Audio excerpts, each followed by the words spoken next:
Hello again. Time then for the press preview. It's our first look at what is on the front of tomorrow's papers. And tonight we're checking out the headlines with the political editors of The Guardian and The Sun, Pippa Crerar and Harry Cole. They'll be with us from now until just before midnight. So let's start with a look at those front pages for you, beginning with the Metro carrying the Prime Minister's plea to Hamas to release all of its hostages. The headline, "Let them go now." The Telegraph leads with the story of two British girls among the missing after Hamas attacked Israel on October the 7th.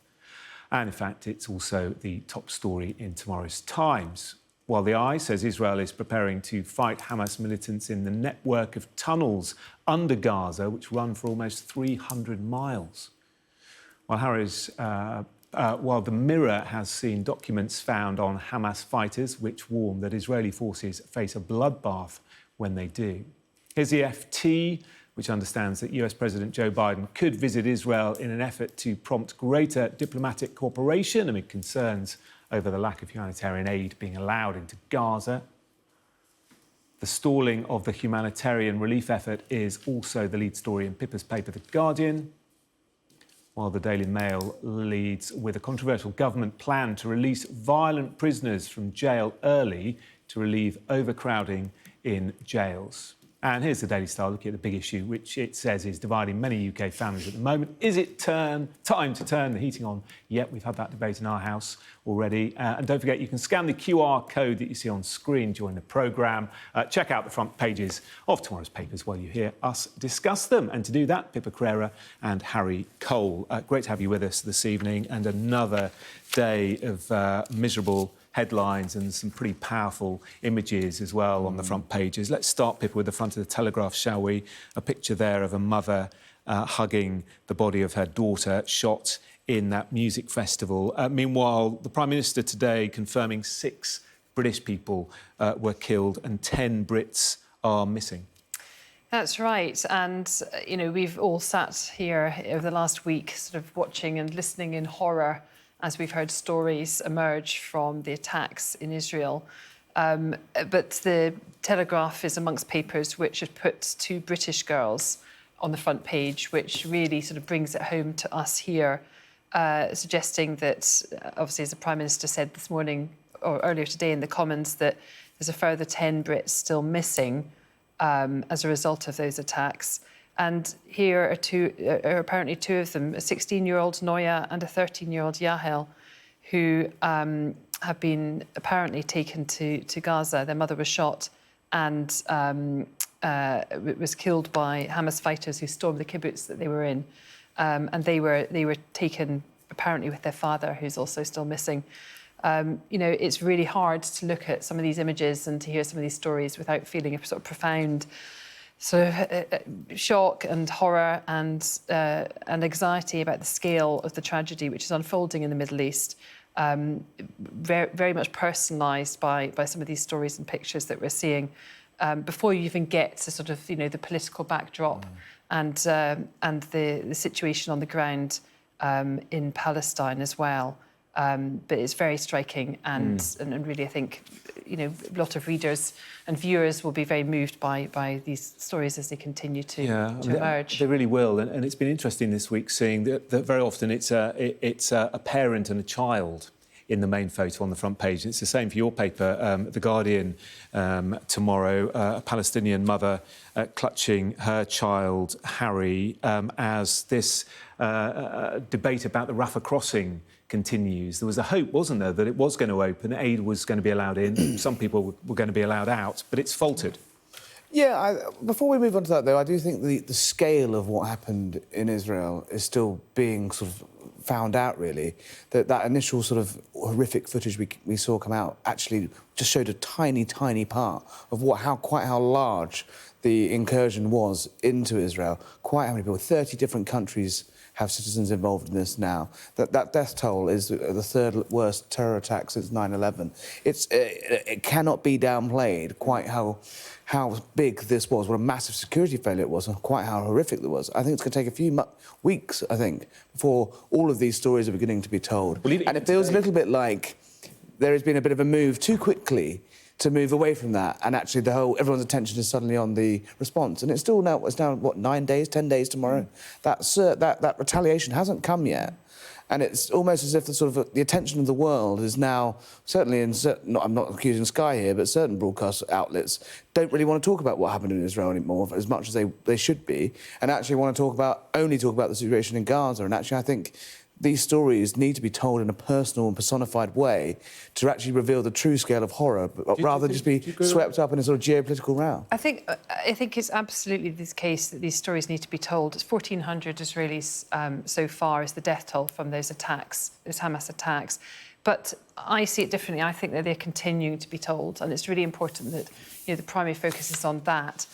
It is interesting that the threat of immediate retaliation from the Israelis, from Netanyahu, hasn't yet come.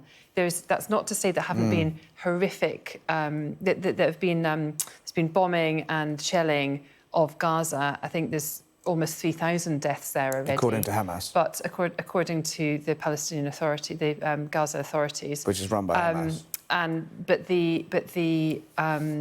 There hasn't been the full-scale invasion yet, which has been threatened. And I think it's going to be really interesting in the days ahead, looking to see Antony Blinken, the Secretary of State in the US, has obviously been on this sort of round of shuttle diplomacy to the neighbouring countries, is now back in Israel and talking to Netanyahu. And the suggestion now that Joe Biden himself will come to Israel, of course, to show his support for the Israelis, but also to focus on the humanitarian requirements as a result of we haven't really got onto yet what's happening in Palestine and Gaza, but also because, understandably, the Americans, like many other Western countries, fear the impact more broadly in the region and if this conflict spreads. And we've already heard the Iranian foreign minister today, and the Telegraph has got this on the front, talking about if there's a full-scale ground invasion in Gaza, the spread of, this is quoting him, the spread of the war to other fronts is approaching the unavoidable stage. And on Israel's northern border as well, with Hezbollah potentially, Iranian-backed Hezbollah potentially coming in from the north there, there's a real, it's very, very sensitive time. Some of the weapons that Hezbollah have make, Hamas's rockets look like a walk in the park, frankly. So if that does spread to the second front, they're saying it's skirmishes now, if it does go to a full front. But then you've got Egypt as well. It's all very well Biden and Blinken and Sunak working the phones. The easiest way to solve this situation would be to reopen the Rafah crossing and allow people to leave. But Egypt have exactly the same security concerns that Israel have. They don't want, well, two things they don't want. One, they don't want Hamas fighters. No friends of Hamas are Egypt.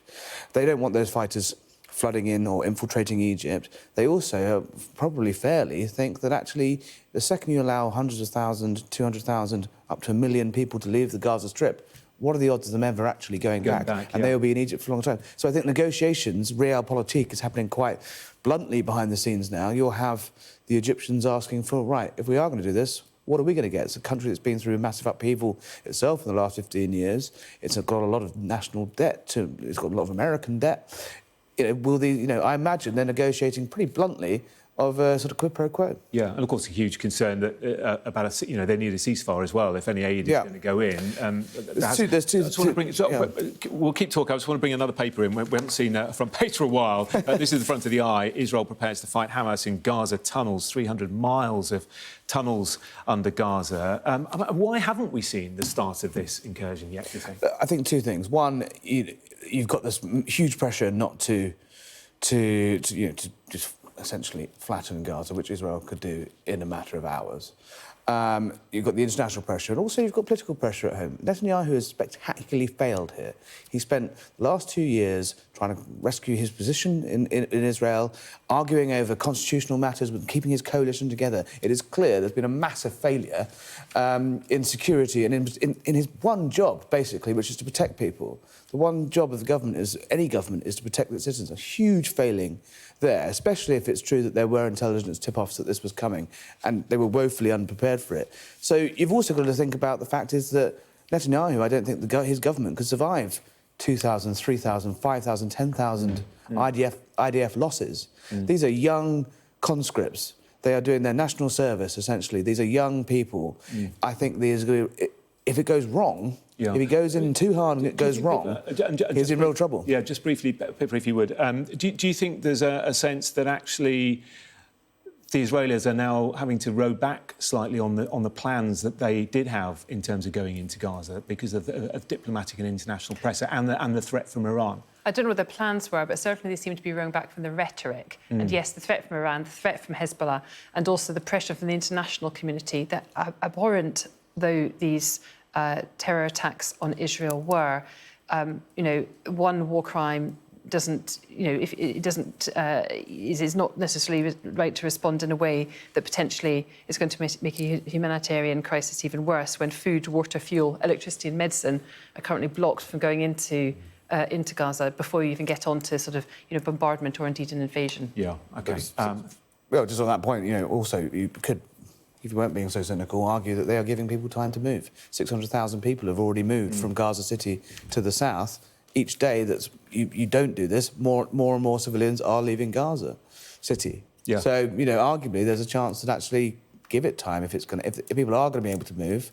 Not everyone is going to be able to. And they're not necessarily moving safely, are they? There's that awful convoy that was hit. And also hospitals. But at least they got a tip off. Yeah, we're going to have to go to a break. We could keep talking all evening on this topic, but we must move on. Coming up in a couple of minutes, prisoners serving short sentences could soon be spending even less time behind bars. Discussing that and more next.